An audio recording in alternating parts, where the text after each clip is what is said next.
Hello students, तो welcome to next lecture of kinetic theory of gases. पिछले lecture तक हम लोगों ने pressure exerted by the gas molecules on the walls of the container देखा था और हम लोगों ने आरएमएस वेलोसिटी का डेरिवेशन भी डिराइव किया था, जो मैंने आरएमएस वेलोसिटी के लिए पहले भी पढ़ा था, उस लेक्चर में डिराइव भी करके दिया था वापस से। एक बार उन फॉर्मुलेस को हम लोग लिख लेते हैं बिकॉज वही फॉर्मुलेस आज हम लोगों को आज का हमारा जो कंसेप्ट है which is kinetic energy of gas, ये पढ़ने में मदद करेंगे। So pressure exerted by the gas के तीन फॉर्मूलेस थे हमारे पास में। दोस वर 1/3 n m0/v c rms square. दूसरा था 1/3 m/v c rms square and तीसरा था 1/3 रो c rms स्क्वायर। और इन्हीं से हम लोगों ने CRMS के हम लोगों ने डेरिवेशन देखे थे। ओके, नाउ ये तीन इक्वेशंस हमारे लिए बहुत इंपॉर्टेंट हैं, तो ये पिछले लेक्चर के हमारे derivations. Okay, now kinetic energy of gas, gas की kinetic energy. Okay, so gas की काइनेटिक एनर्जी कितनी रहेंगी? काइनेटिक एनर्जी का फॉर्मूला क्या होता है? Half into mass into velocity square. So kinetic energy of gas would be half mass of gas into velocity of gas का square यानी CRMS square, यानी हमको ये डिराइव करना है। ठीक है, तो ये डेरिवेशन के लिए हम लोग क्या करेंगे, ये वाला इक्वेशन यूज करेंगे।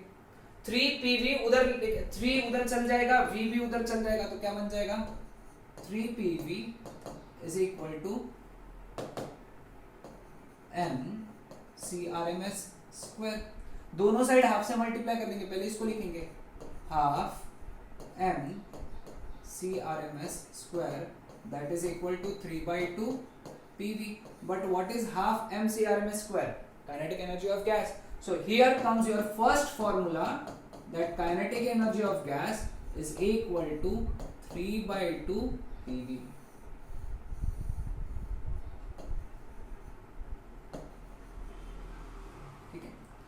गैस की काइनेटिक एनर्जी हमेशा 3/2 PV होती है, where P is pressure of gas and V is volume of gas. इसका एक और एक्सप्रेशन लिख सकते हो तुम, क्योंकि आइडियल गैस इक्वेशन से हमको पता है कि PV क्या होता है, mu RT। So this becomes your another expression for kinetic energy of gas. ठीक है, आसान था, सिंपल था। ओके, चलो इसके आगे का कंसेप्ट पढ़ते हैं हम लोग। इसके आगे का concept that is kinetic energy of gas पर unit volume.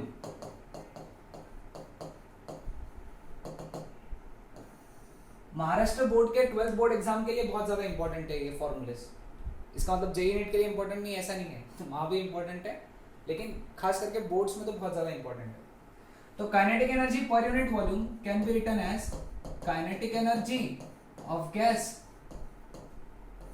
upon volume of gas. What is kinetic energy of gas? 3/2 PV. What is volume of gas? V. The answer comes out to be 3/2 P. तो अगर तुमको बोला कि what is kinetic energy per unit volume, तो answer should be 3/2 PV. Kinetic energy of gas 3/2 PV. Kinetic energy of gas per unit volume 3/2 P. Okay, next kinetic energy of gas per unit mole या पर मोल। Okay, पर मोल या फिर per unit mole एक ही बात। Formula क्या आएगा फिर यहाँ पे, kinetic energy of gas upon number of moles of gas. अब फॉर्मूला देखो मैं कौन सा यूज करूंगा, ये वाला यूज करूंगा क्योंकि इसमें नंबर ऑफ मोल्स है। तो क्या आएगा 3/2 mu RT upon number of moles, mu cancel, mu cancel हो गया, तो 3/2 RT। This is your formula for kinetic energy पर यूनिट मोल या पर मोल। हाँ, इसके अंदर एक बात ध्यान में रखना, अब काइनेटिक एनर्जी पर मोल पूछा तो उसमें R की वैल्यू तुम लोगे 8.314 जूल पर मोल केल्विन। ठीक है, पर मोल पूछा तो। लेकिन अगर काइनेटिक एनर्जी पर किलोमोल पूछा तो तुम आर की वैल्यू लोगे 8314 जूल पर किलोमोल के लिए। ओके,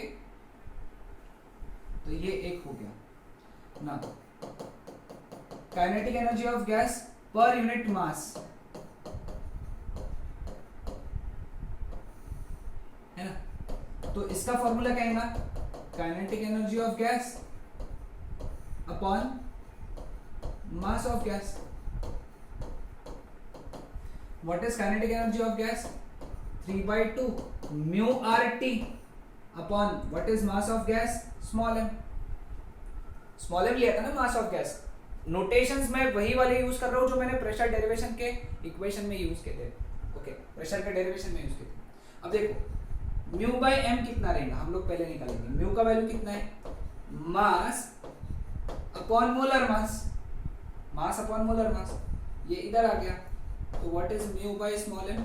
यहां से 1 by capital M, where capital M is molar mass. तो इसका इक्वेशन क्या हो गया फिर? 3/2 RT बाय, ठीक है, समझा? सो काइनेटिक एनर्जी पर unit mass. Now kinetic energy पर मॉलिक्यूल, ये लास्ट वाला है, लास्ट है ना। पर यूनिट वॉल्यूम हो गया, पर यूनिट मोल हो गया, या पर मोल हो गया, पर यूनिट मास हो गया, पर मॉलिक्यूल, ठीक है। अब काइनेटिक एनर्जी पर molecule is kinetic energy of gas upon number of molecules. What is kinetic energy of gas? 3/2 mu RT upon number of molecules n। Number of molecules n होते हैं ना। अब देखो mu is equal to n upon Na, तो mu upon n कितना हुआ फिर? 1 bye Na हो गया, ठीक है, 1 बाय Na हो गया। तो इसका इक्वेशन क्या आ गया? 3/2 RT बाय Na। लेकिन ये इक्वेशन यूज नहीं होता है। द रीजन इज कि R अपॉन Na जो होता है, R अपॉन Na वो होता है Kb, तो that is equal to 3/2 Kb2। सबसे ज्यादा इंपॉर्टेंट इक्वेशन, बहुत सारे क्वेश्चन इसी के ऊपर पूछते हैं। पर मॉलिक्यूल में Kb आता है। Kb क्या था? Kb was Boltzmann's constant. क्या था वो? Boltzmann's constant. तो इतने सारे इक्वेशंस हम लोगों को ध्यान में रखना। ओके, ये और ये जितने भी हैं, जिनको मैं अलग कलर से कर देता हूं।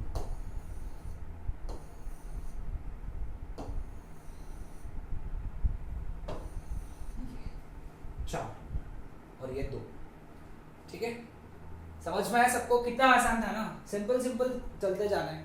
ओके, नाउ एक और बात ध्यान में रखेंगे यहाँ पे, वो ये कि अगर टेम्परेचर कांस्टेंट है, अगर टेम्परेचर कांस्टेंट है तो काइनेटिक एनर्जी भी कांस्टेंट होती है। ओके, टेम्परेचर कांस्टेंट है तो काइनेटिक एनर्जी कांस्टेंट होती है, ये हमको प्रूव करके दिखाना। ओके, समझ में लो। देखो kinetic energy of gas that is equal to 3/2 PV या फिर 3/2 म्यू RT। म्यू यानी नंबर ऑफ मोल्स है, R यानी gas molecules, sorry universal gas constant है। अब अगर तुमने टेम्परेचर कांस्टेंट रखा तो काइनेटिक एनर्जी भी कांस्टेंट रहेगा, काइनेटिक एनर्जी भी कांस्टेंट रहेगा। समझ में आया? ठीक है। अब नेक्स्ट कॉन्सेप्ट इसके आगे का, ओके, दैट इज, अब हेडिंग देखो, ये हेडिंग चेंज हो जाएगा। ओके, अभी इसके हेडिंग इसको चेंज कर देना है। अब अगला हेडिंग जो है that is Maxwell distribution of speed.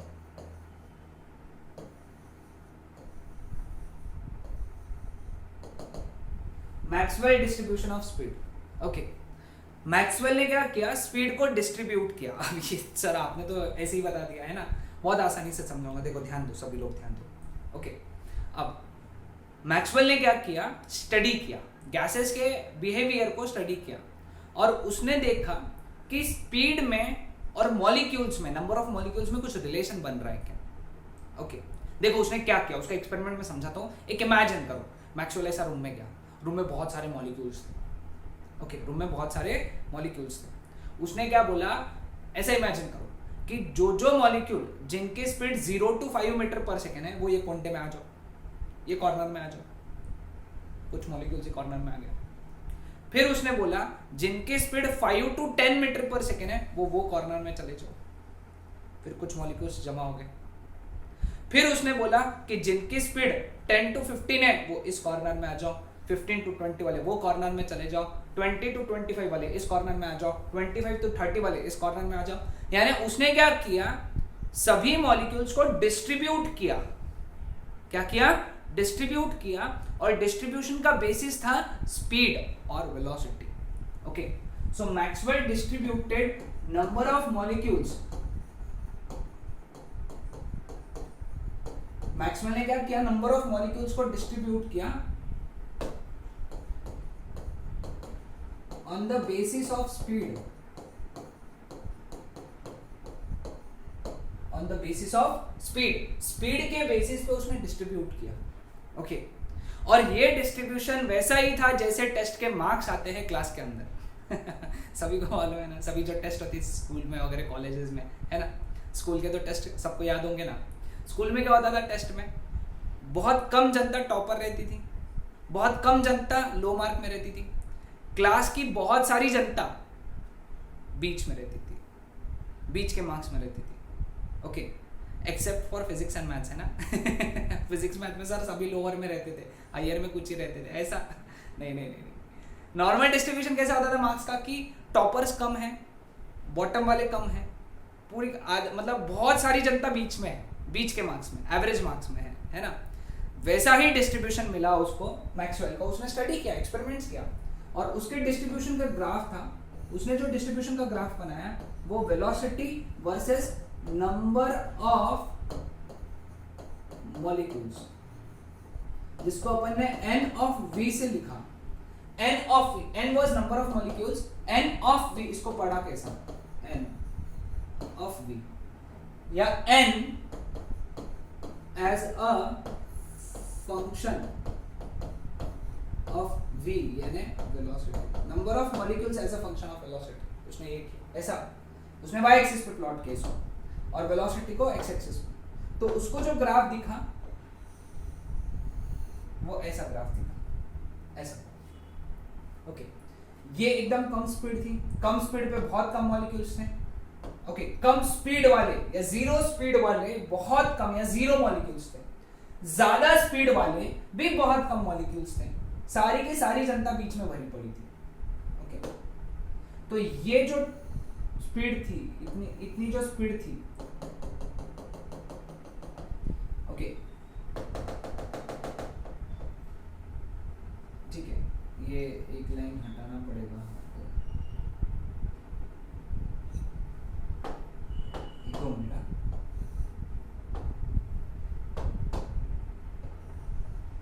तो ये वाली जो स्पीड थी ना, इसको हम लोगों ने बोला मोस्ट प्रोबेबल स्पीड। याद आ रहा है कुछ, हम लोगों ने पढ़ा था इसका डेरिवेशन, और इसका फॉर्मूला आया था 2RT/m, square root of 2RT/m।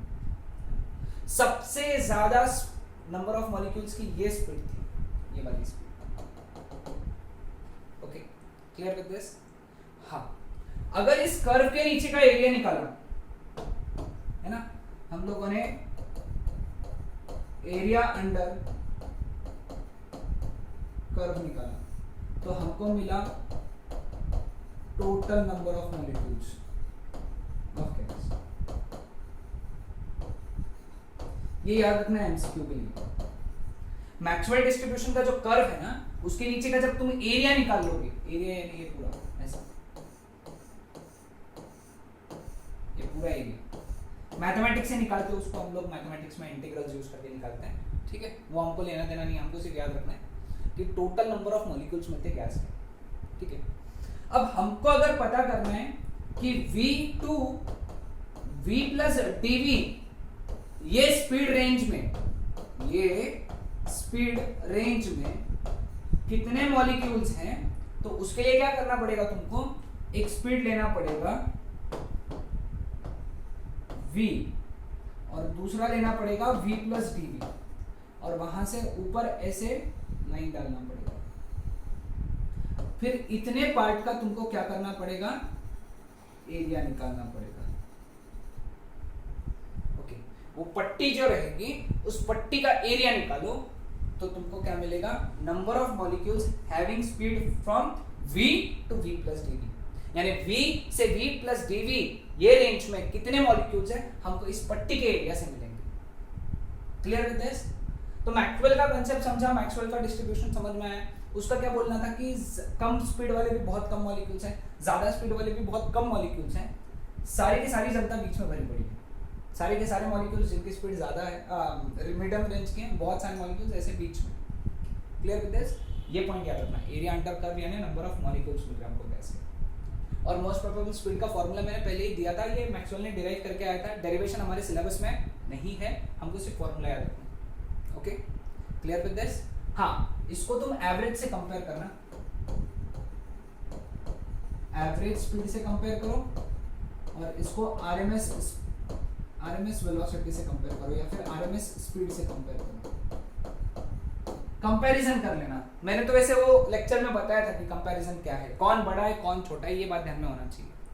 सो ये था हमारा आज का lecture which was kinetic energy of gas and Maxwell distribution. Next lecture में हम लोग इसके आगे के कंसेप्ट पढ़ेंगे। Okay, that's it.